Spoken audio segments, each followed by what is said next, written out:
రాశిఫలాలకు స్వాగతం. ఇప్పుడు కన్యరాశి. మంద ఆదాయం కొంత, దరిద్రం కావాల్సినంత.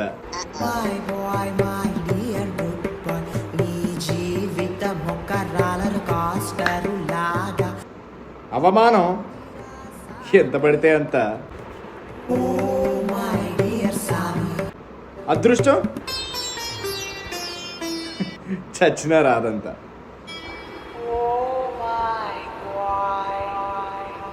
ఆఫీస్లో ప్రమోషన్లు, హైక్లు ఇవేవి ఎక్స్పెక్ట్ చేయకండి. మీ సంవత్సరం ఎంత లీస్ట్గా ఎక్సైటింగ్గా స్టార్ట్ అయిందో అంతే లీస్ట్ ఎక్సైట్మెంట్తో ఎండ్ అవుతుందని చెప్పి మేము అనుకుంటున్నాము. అది కాకుండా ఇంకా